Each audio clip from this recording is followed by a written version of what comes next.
Being a leader gives you charisma. If you look and study the leaders who have succeeded, that's where charisma comes from. From the leading, says Seth Godin. I suppose it's standard to associate charisma with leadership, political, religious, or just in general. Some would say it's a divinely conferred gift. Some have it, some never will. If you find someone attractive, you try to make them find you attractive. That is called seduction, and seduction is a bit ugly. You could say it's a bit ugly to use your charisma, says Jonathan King. I understand where he's coming from. There are negative associations with the word seduce or seduction. But seduction doesn't have to be a bit ugly. And speaking of seduction in the non-sexual sense, if you will, it doesn't have to be done with a nasty or unpleasant purpose in mind. But to charm, to win over, to entice, you have to have some kind of magnetism which draws people in and makes them listen, capturing their attention. I think generally the heads of terrorist groups are very, very smart people. They're also great manipulators. I would presume that cult leaders are identical. These sorts of individuals are very strong. They have a very strong charisma, so says Loretta Napoleoni. Well, yeah, you'd have to have a skill for manipulation and seduction in order to convince people to die or murder for a particular cause, or perhaps cut themselves off from their families and renounce the wicked world. Charisma is the fragrance of the soul, writes Toba Beta, an Indonesian author. This is one of those quotes some people will look at and be impressed, as if it's an insightful thing to say. It's not.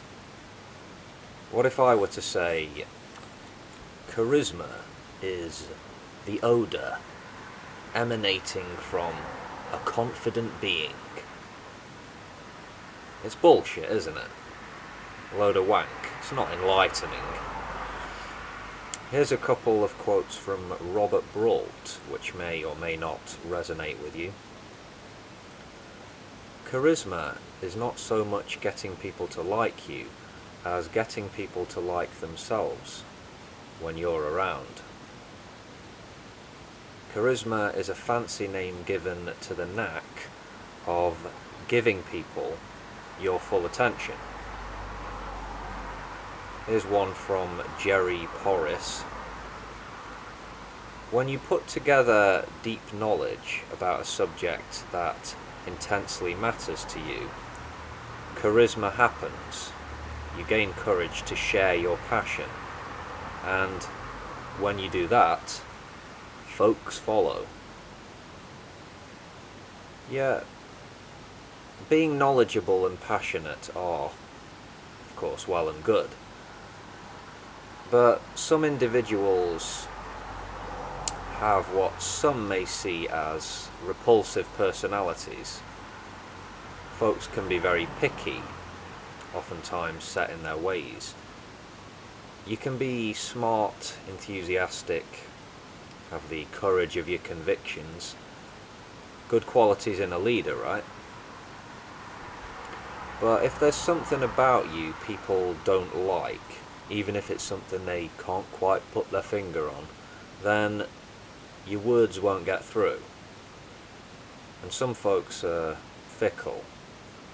You think maybe you're getting through to them, but they can flip-flop on you. Yeah. Anyway, one more quote from Camille Paglia. She's got charisma. And she says, charisma is the radiance produced by the interaction of male and female elements in a gifted personality. The charismatic woman has a masculine force and severity. The charismatic man has an entrancing female beauty. Both are hot and cold, glowing with pre-sexual self-love. Interesting perspective. I've heard many say that charisma is an intangible. You can't really define it. It's a mystery. And it's the mystery that people fall in love with, because it excites and perhaps scares them too. For me, charisma is magnetism and a skill set which isn't immediately obvious, but you can investigate and study it. And once you grasp that human beings really are manipulative creatures, then a more clear understanding of what charisma is will emerge.